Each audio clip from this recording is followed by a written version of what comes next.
A evolução gregária da humanidade proporcionou, em certa ocasião da história do pensamento económico, algum desenvolvimento sobre a teoria do valor.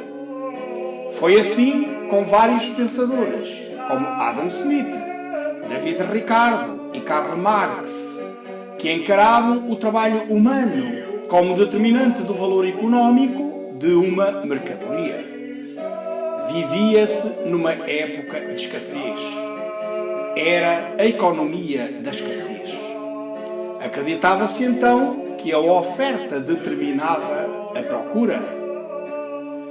John Stuart Mill propôs, divulgou e defendeu ideias filosóficas de utilitarismo. Em termos económicos, a doutrina do utilitarismo evoluiu para o designado valor-utilidade, desenvolvido pela escola marginalista, segundo a qual a utilidade dos bens económicos está na sua capacidade de satisfazer necessidades. A procura dos bens económicos está relacionada com a sua utilidade, com a sua capacidade de satisfazer necessidades. A oferta está, segundo a escola marginalista, dependente da procura. Assim, no âmbito das leis da oferta e da procura, a escola marginalista considera que a elasticidade da procura, isto é, a variação da procura de um bem em face da variação do respectivo preço, está relacionada com o valor-utilidade desse bem. E, conforme varia a utilidade marginal, assim a variação da procura. Ou seja, assim varia a elasticidade da procura. Por conseguinte, em termos de análise matemática, a elasticidade da procura surgiria como a primeira derivada à lei da procura e a utilidade marginal surgiria como a segunda derivada. A escola marginalista do pensamento económico, ao colocar o referencial absoluto e determinante de toda a atividade económica, de toda a economia, na lei da procura, ou seja, no valor-utilidade e nas respectivas necessidades humanas, pois direciona-se para a pessoa humana, para o consumo do consumidor. Por contraposição, as ideias de pensadores clássicos, como Adam Smith e David Ricardo, estavam mais vocacionadas para a escassez, para a produção, para empresas produtoras e, por conseguinte, para a lei da oferta, como determinante de toda a atividade económica, como determinante de toda a economia.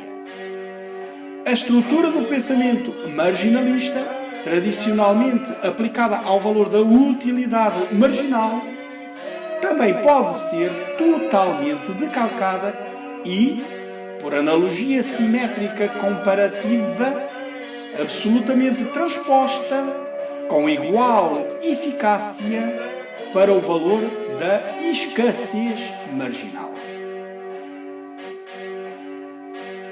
Numa economia do bem-estar, numa economia da abundância, numa economia com excesso de produção e de estoques em armazenamento, pois impera a lei da procura. E o Estado, quando interveniente nessa economia, deve estimular o consumo. Foi com estas ideias que culminou toda a teoria marginalista, na pessoa de John Maynard Keynes e sua macroeconomia, em íntima relação com a economia política. O pensamento marginalista, assente na necessidade e na procura, ainda impera em certos economistas, normalmente conotados com políticas mais socialistas. Por contraposição, o pensamento clássico de Adam Smith, assente na escassez e na oferta, ainda impera em economistas normalmente conotados com políticas que favorecem o patronato e as empresas.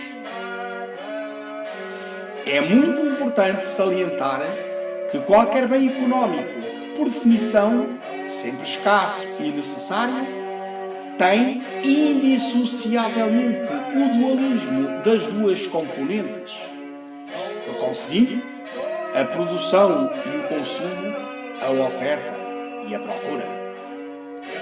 Nas situações de crise com estagnação, recessão e regressão da atividade económica, a intervenção do Estado, quando necessária, deve estar isenta de quaisquer ideologias. A adoção de uma política intervencionista do Estado deve sempre considerar se a crise ocorre do lado da oferta, com o excesso de produção estimulando a procura, ou, por outro lado, com o excesso de escassez estimulando a oferta. O Estado e os estadistas, no exercício responsável da ação política, devem se libertar das ideologias para concretizar as políticas económicas mais adequadas à situação concreta, seja do lado da oferta, seja do lado da procura. O motor da economia é sempre dualista, está simultaneamente na escassez e na necessidade. No âmbito da geoeconomia, tem-se verificado que nas grandes zonas ou regiões económicas mundiais, consideradas economicamente mais pujantes e desenvolvidas, como na América do Norte, sobretudo os Estados Unidos da América, mas também em vários países da Comunidade Europeia, a balança comercial tem sido sucessivamente deficitária, com as importações a exceder as exportações.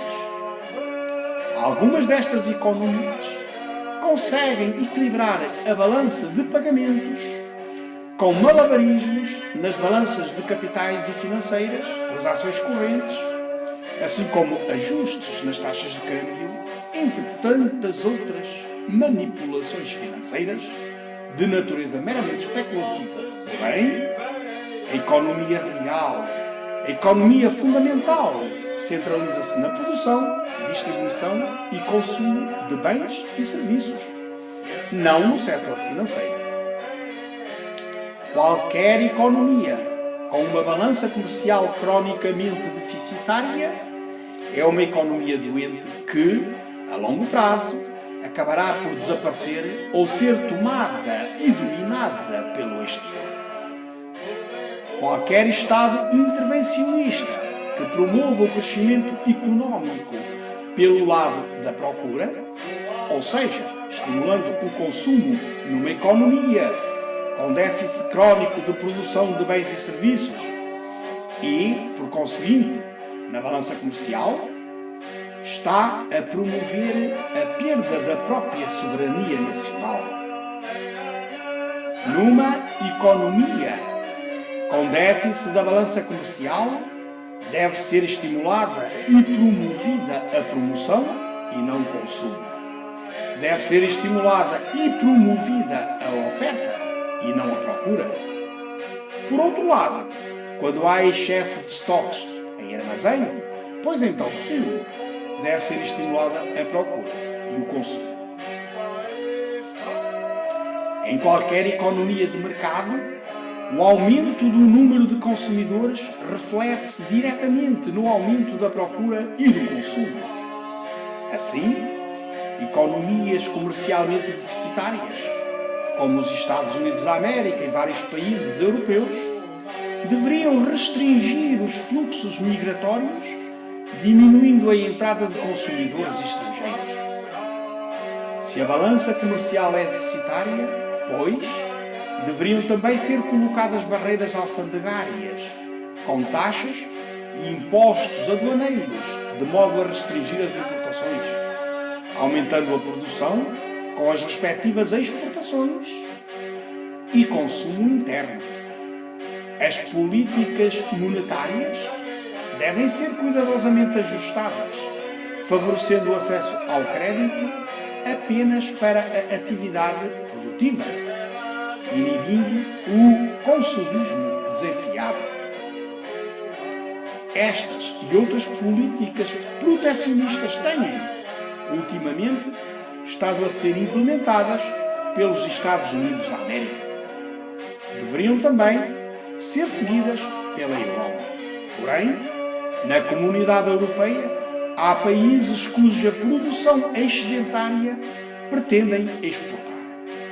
Por isso, desenvolvem para os restantes países da Europa ideologias de crescimento económico com estímulo ao consumo externo excessivo e respectiva dependência política, entregando os países deficitários do sul da Europa aos mercados asiáticos, mais especificamente à China, a mero troco do escoamento de algum do seu superávit produtivo.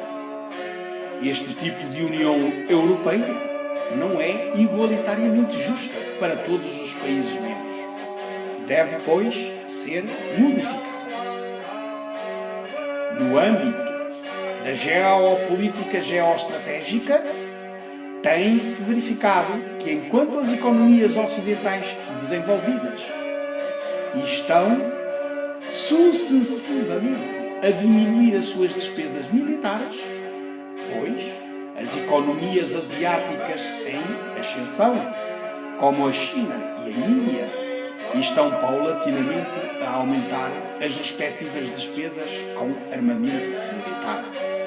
Assim, no planeamento estratégico mundial, a ascensão asiática em geral e a China em particular, primeiro conquista o mercado, para depois conquistar o poder do mundo. Esta é a guerra capital. Esta é a capital da guerra.